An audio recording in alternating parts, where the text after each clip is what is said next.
এতাত যাকে করার জন্য বলেছিলাম, আমার নবীর আদর্শ যাকে মানার জন্য করেছিলাম, আমি নবী যে ইসলাম এনেছি সেই ইসলামের পথে মানার জন্য বলেছিলাম, আমি নবী যে দিক নির্দেশন দিয়েছি সেটা মানার জন্য বলেছিলাম। কিন্তু আমি নবীর এতাত যারা মানে নাই, ওই ব্যক্তি ছাড়া আমার উম্মতের মধ্যে সকল উম্মত জান্নাতে যাবে। যে ব্যক্তি আমি রাসূলকে মানে নাই, আমার নবীর কথা মানে নাই, আমার নবীকে মানে নাই, সেই ব্যক্তি ছাড়া সকল উম্মত জান্নাতে যাবে। বড় করে বলে সুবহানাল্লাহ। জান্নাত একেবারে কাছে, জান্নাত একেবারে কাছে। আমরা জান্নাত পাইয়ে, তো জান্নাতটা যদি একেবারে কাছে হয় তাহলে জান্নাতে আমরা যাওয়ার জন্য প্রস্তুত থাকতে হবে কিনা? হবে। এই জন্য কোন শায়ের বলেন, জান্নাতের নিশানা আমার নবীর বিছানা, হবে না কবু তাহার তুলনা।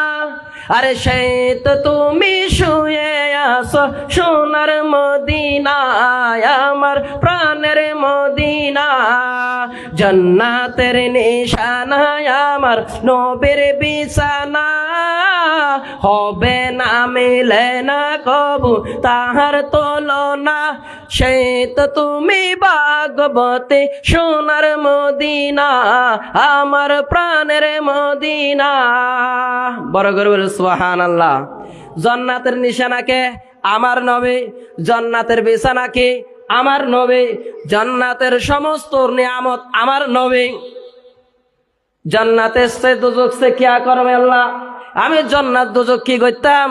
যে নবী না পেলে জান্নাত কোথায় পাবো? জান্নাত আমার নবীর কদমের ধুলি। বড় করে বলে সুবহানাল্লাহ।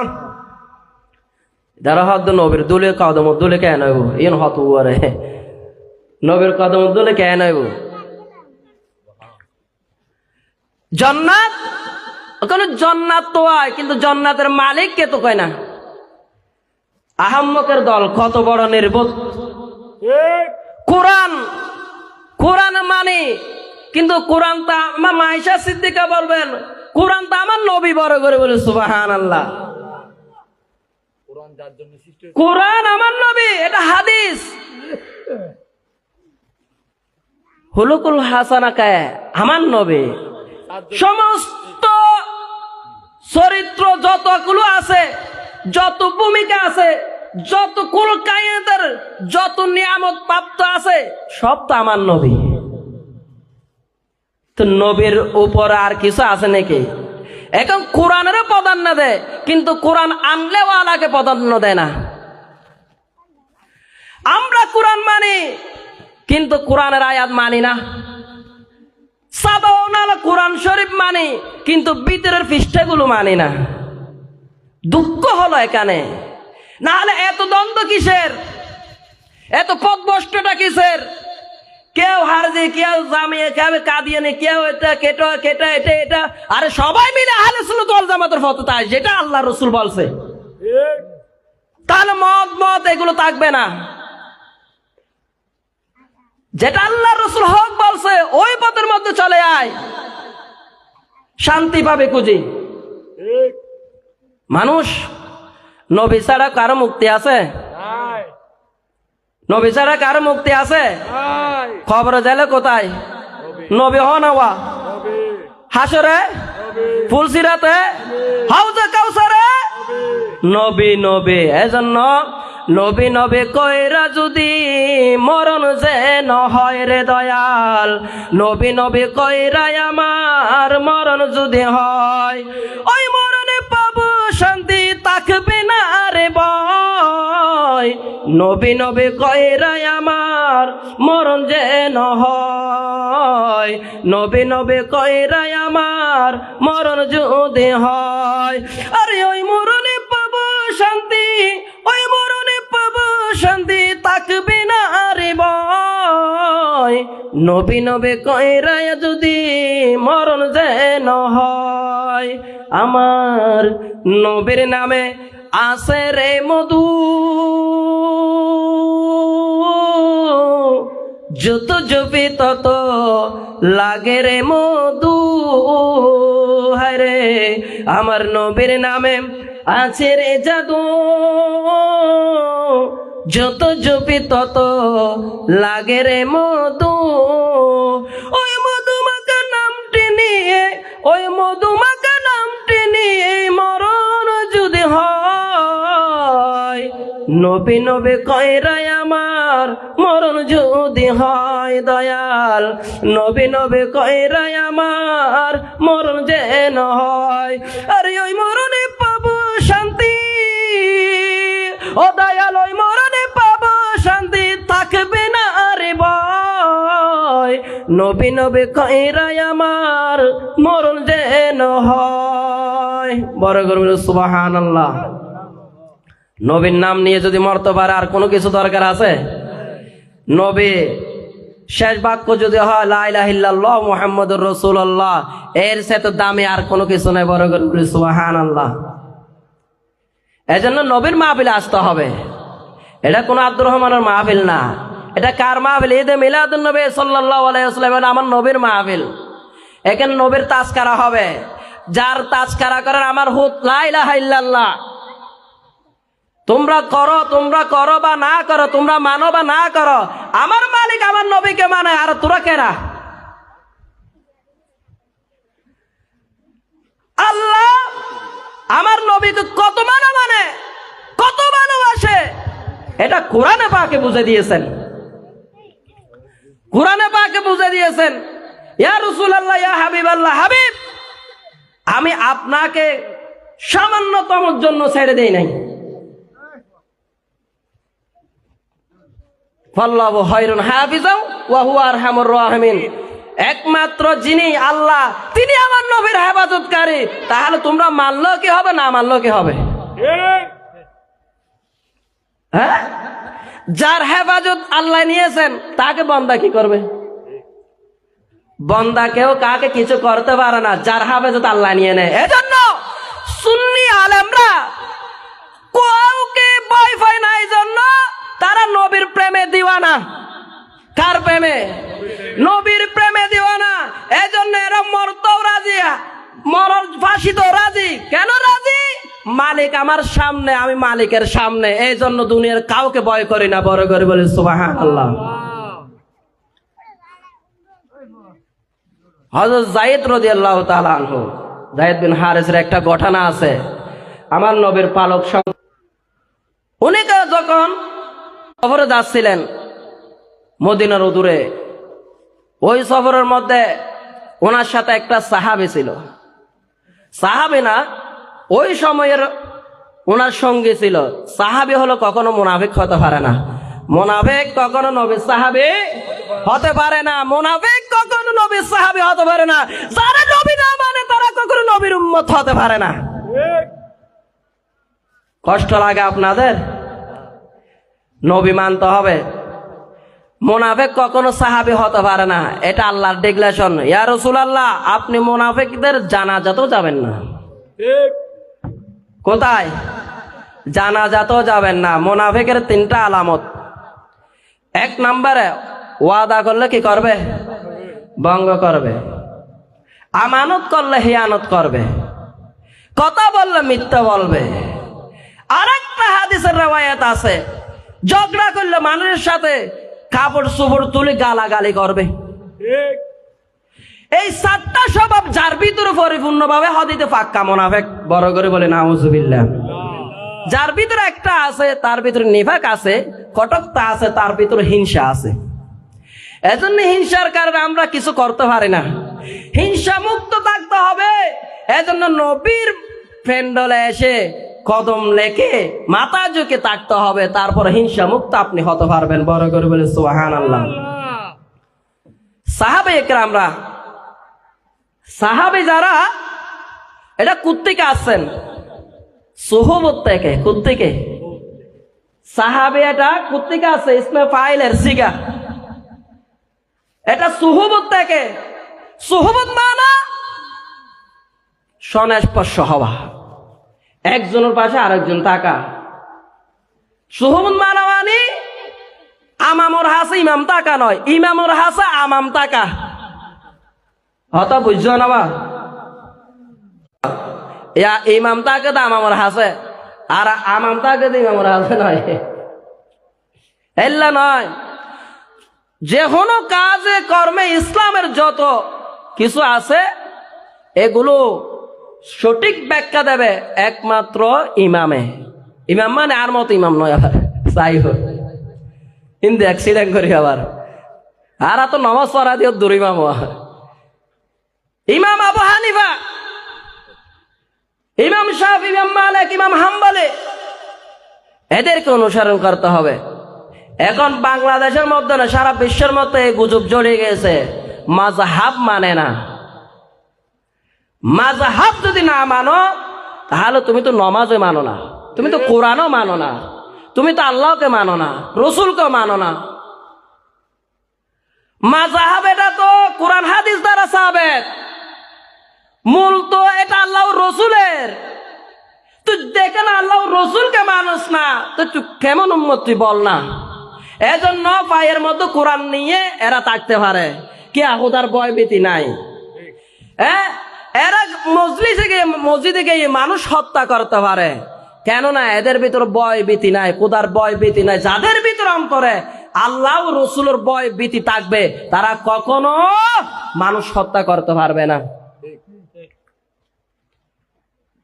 যারা মানুষ হত্যা করে, কোন মুসলমান কোন একজন ব্যক্তিকে যদি হত্যা করে, পৃথিবীর সমস্ত মুসলিমকে সে হত্যা করলো, এটা কোরআনের নস, এটা কোন হাদিস না। মিন আজলি যালিক কাতাবানা আলা বনি ইসরাইল আন্নাহু মান কাতাল নাফসান ফাকান্নামা কাতালনা নাফসান জামিআ। এটা কোরআনের নস। কি কোন একজন মুমিনকে যদি, কোন একজন মুসলমানকে যদি, কোন মুসলমান যদি হত্যা করলো, কোন ইহুদি হত্যা করলো, পুরো মুসলিম জাতিকে সে হত্যা করলো। এখন আমাদের ভাইদের হত্যা করতেছে কি করতেছে না, তারা কেমন মুসলমান হতে পারে? কোন মুসলমানকে যে মুসলমান হত্যা করে সে আবার ইসলামের রাজনীতি কেমনে করে, ইসলামের নাম কেমনে করে? ধোঁকাবাজ, মুনাফেক, এরা চিহ্নিত মুনাফেক। কোন ইমানদার কোন মুসলমানকে হত্যা করতে পারে না। হত্যা করা যদি বা শরীয়তে যদি ওনার কতল দ্বারা যদি কতল হয়, এটা কাসাস। মানুষের বাসায় গিয়ে নির্জুম রাতে মানুষের উপর অত্যাচার করা এই পরিচয় হতে পারে না। এজন্য মাইয়াতুর রাসূল ফাকাদ আতা আল্লাহ, আমার রসুলকে মানা মানে আমার আল্লাহকে মানা। এখন নারায়ে তাকবীর বলো, আল্লাহু আকবার বলো, কিন্তু কোন স্লোগানে দেখি না নারায়ে রিসালাত ইয়া রাসূলুল্লাহ বলো। কেন ভাই? কেন? নামাজ পড়ো, নামাজ পড়ো, পড়ি তো ওখানে তো নামাজ পড়লে ওখানে যে নারায়ে রিসালাত, রিসালাত তো এখন নামাজের ভিতরে আছে। হাতে আল্লাহ আল্লাহ, নবী ছাড়া নামাজ হবে? আত্তাহিয়াতু না পড়া ছাড়া নামাজ হবে? হ্যাঁ, আত্তাহিয়াতু লিল্লাহি ওয়াস সালাওয়াতু ওয়াত তাইয়্যিবাত। আল্লাহকে কত খুশি করলেন, আল্লাহ সমস্ত প্রশংসা, সমস্ত নিয়ামত, সমস্ত কর্ণধার, তুমি দয়াবান, তুমি মেহেরবান। আমার মাহবুব যাই যখন মেরাজে গেলেন তখন আল্লাহর কাছে এইগুলোর দাওয়াত দিয়ে দিলেন বড় করে, বলে সুবহানাল্লাহ। আল্লাহ মাহবুব তুমি আমার জন্য কি এনেছো? হইকে তো হইকে যারকে হইন না পারে, মাহবুব তুমি কি এনেছো? আল্লাহ আত্তাহিয়াতু লিল্লাহি ওয়াস সালাওয়াতু ওয়াত তাইয়্যিবাত। আল্লাহ তুই তো পবিত্র, তুই তো দয়াবান, তুই তো মেহেরবান। আল্লাহ এর চাইতে আর কিছু আনার মতো কিছু নাই।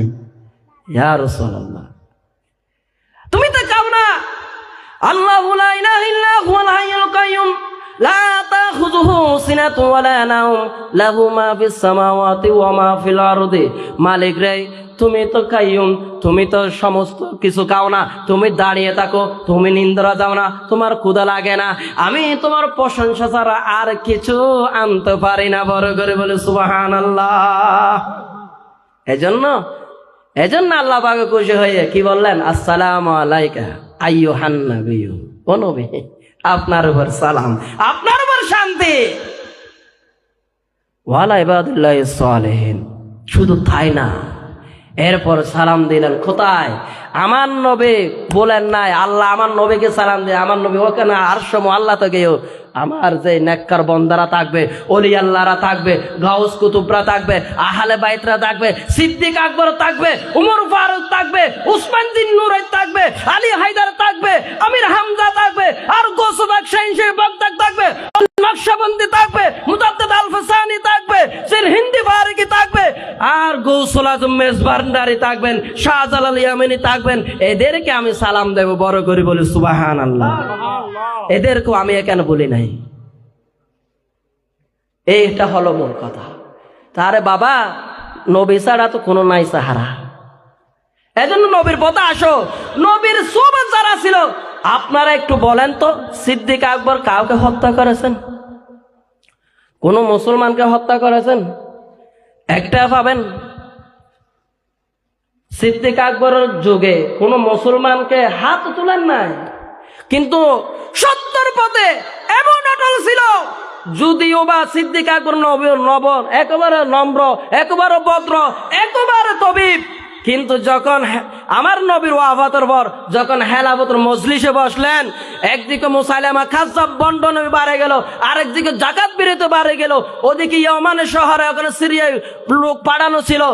এইগুলো দেখে, দৃশ্যগুলো দেখে ওমর রাদিয়াল্লাহু তাআলা আনহু সহ অন্যান্য সাহাবীরা বললেন, হে সিদ্দিক আকবর আমিরুল মুমিনিন, আপনি অন্তত পক্ষে সিরিয়া যারা যুদ্ধ করতে যাবে এদিকে একটু থামাইয়ে দেন, এটা পড়া নেন। হ্যাঁ ওমর, তুমি কি বলছো? তুমি আজকে ভীত হয়ে গেলে নাকি? ও ওমর, তুমি যাকে এত বীরত্ব বুক করতা, ইসলামের পূর্ব যুগে তুমি এত বীরত্ব ছিলা, আজকে ইসলামে ঢুকে তুমি কি ভীত হয়ে গেছো নাকি? আমার নবীর যে ওয়াদা, যে ডিক্লারেশন, আমি সিদ্দিক আকবর একটা কত কি করতে পারবো না, রহিত করতে পারবো না। আমার নবী যেগুলো বলেছেন ওইগুলো সব আমি সিদ্দিক আকবর বাস্তবায়ন করবো, বড় করে বলে সুবহানাল্লাহ। যত ঝড় তুফান আসুক, যত ঝড় তুফান আসুক, যত বিপদ আসুক, মদিনা শরীফ যদি আবার রক্তর বন্যা হয়ে যায়, আমি ওই যুদ্ধের ময়দানে এদেরকে পাঠাবো। 700 সাহাবা পাঠাইয়ে দিলেন, ওদিকে মুসাইলামার কাযযাবের কাছে পাঠাইয়ে দিলেন, ওদিকে যাকাত বিরোধী। এইটা বলে দেন না, শুধু যাকাত বিরোধী না, যদি কেউ মেষের একটা লসিও যদি কি হয়, ছাগল জোড়া একটা রশিরও যাকাত দিতে হবে, বড় করে বলে সুবহানাল্লাহ। এমন ভাবে কঠোর ভাবে দামন করলেন। তারপর বললেন, আহা ওমর ফারুক রাদিয়াল্লাহু তাআলা আলী রাদিয়াল্লাহু সহ উসমান বিন ওমর রাদিয়াল্লাহু তাআলা, বিশেষ করে ওমর রাদিয়াল্লাহু তাআলা, আহা যদি ভাই আমরা যদি সিদ্দিক আকবরের মতো যদি ব্যক্তি না পাইতাম, তাহলে আমরা ইসলাম আবার হারিয়ে ফেলতাম, ইসলাম আমাদের ধ্বংস হয়ে যেত, ইসলাম আবার মুরতাদ হয়ে যেত, মুসলমানিত্ব চলে যেত, নবীর দাওয়া কায়েম ইসলাম আমরা ভুলে যেতাম। এই সিদ্দিক আকবরের কারণে আবার আমরা নবীর ইসলাম পেয়েছি, বড় করে বলে সুবহানাল্লাহ। এরকম বীরসনিক ক্ষত হবে, মেয়ে করে গুন্ডা ভিতরে ঢুকে, এইগুলো কোন বীরসনিক না। সত্য কথা বলতে হবে, সত্য পথে থাকতে হবে। বাঁচলে গাজী, মরলে শহীদ, মরতে তো হবে। কুল্লু নাফসিন যায়িকাতুল মাউত সুম্মা ইলাইহি তুরজাউন। আমি না, যারা না মরার জন্য বলতেছো মরবে না, লুটপাট করে কে বলতেছো তোমরাও মরবা, কেউ রাহাই নাই। এজন্য আমাদের এখানে মালগড়ের ব্যবসা বাইরা আছে কি আছে না? আমি একদম মোলদারাতে না যাই, যে আয়াতটা পড়েছে ওখানেও ঢুকি নাই। আমি যে আয়াতটা পড়েছি ওই আয়াতের মধ্যে এখনো ঢুকি নাই। আসেন আমরা দুই একটা কথা বলবো, সবাই ব্যবসায়ীবাদ, এই কথাগুলো দরকার আমাদের যারা ব্যবসায়িক ভাই আছে তাদের জন্য। আমরা কাউকে কিছু টাকাতে পারলে খুশি। হ্যাঁ, বাস করে কাপড় একটা একটু ভিতরে ছিঁড়ে আছে, ওটা বাস করে ঢুকে দিয়ে যদি কাস্টমার বিদায় করতে পারলে সেটা আরো খুশি আছে না?